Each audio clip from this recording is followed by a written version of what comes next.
You've worked so hard, completed your studies in Canada, and now you're wondering, how long will your post-graduation work permit be valid? Will my two program count as one? Or will I be stuck with a shorter work permit? Many international students don't think about this until after graduation, and that could be a big mistake. You might not even be eligible for a PGWP. But don't worry, in this video, I'll break down exactly what a PGWP is, the latest changes to PGWP eligibility, and most importantly, how to plan ahead so you don't miss out on this valuable opportunity. Hi everyone, I'm Mark, your immigration consultant at Caerus Immigration based in Vancouver. I help international students and newcomers navigate their immigration journey. And today, I'm here to help you understand how to maximize your PGWP.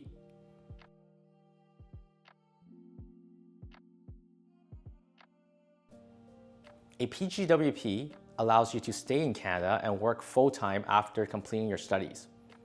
It's an open work permit, meaning you don't need a job offer, and you can work for any occupation anywhere in Canada. So who qualifies for a PGWP? Not every study program in Canada qualifies for a PGWP, and the length of your permit depends on several factors.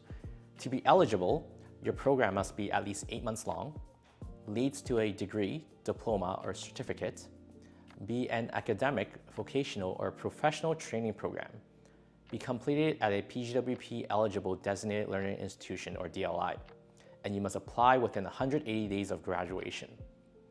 And here's a key rule. Throughout your studies, you must have maintained full-time student status in Canada, except in your final semester where part-time is allowed. So what schools are PGWP eligible? Not all schools qualify. If you want a PGWP, your program must be from a PGWP eligible DLI, such as colleges, university, trade schools across Canada, or private schools in Canada that can award degrees under provincial laws. There's a full list of DLIs on the IRCC website which shows the schools that offer PGWP eligible programs. How long will your PGWP be valid? The length of your PGWP depends on how long you study. If it's less than 8 months, it isn't eligible. If it's between 8 months to 2 years, the PGWP length will match your program. And if it's more than 2 years, you could get a full 3-year post-graduation work permit.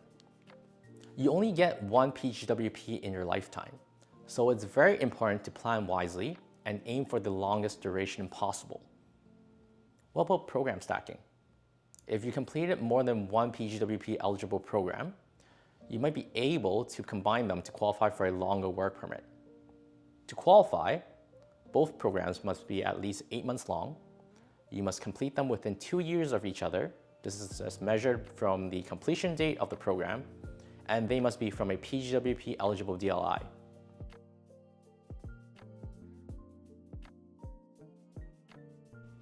So in November 2024, IRCC introduced major changes to the PGWP eligibility, adding new requirements for field study and language skills based on your level of study. So who do these new rules affect? The changes apply only to students who apply for their study permit on or after November 1st of 2024. If you apply before this date, the old rule still applies. Before these changes, any PGWP eligible college or university program could qualify you for a work permit. Now, certain programs must be in an eligible field of study to qualify you for a PGWP. So why the sudden change? The government wants to address the labor shortages in key industries by encouraging international students to study in high-demand fields. So for university bachelor's, master's, and PhD graduates, there are no changes. All fields still qualify. Under other university programs, you must now be in an eligible field of study, as well as in colleges and vocational programs.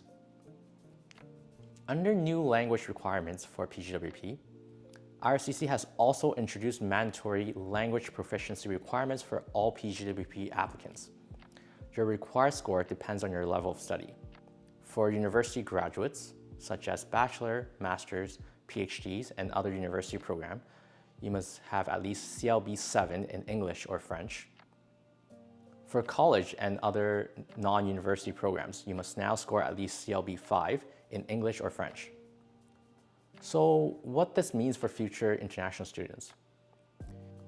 If you're applying for a study permit after November 1st of 2024, make sure your program qualifies you for a PGWP under the new field of study rules, and be prepared to meet the language test requirement when you graduate.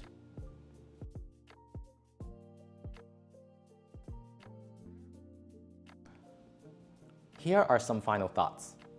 So how do you make sure you get the longest PGWP possible? First, you must choose a PGWP eligible program from a designated learning institution. Second, aim for a 2-year program or a master program, which can qualify you for a 3-year PGWP. And lastly, maintain full-time student status in each academic semester. Make sure to check with your school requirements. And I can't stress this enough. Plan ahead. Your PGWP is your best pathway to getting Canadian work experience and potentially applying for permanent residency. And if this video helped you, don't forget to like, subscribe, and share. And if you have any questions, drop them in the comment section. I'm here to help. I'll see you in the next one.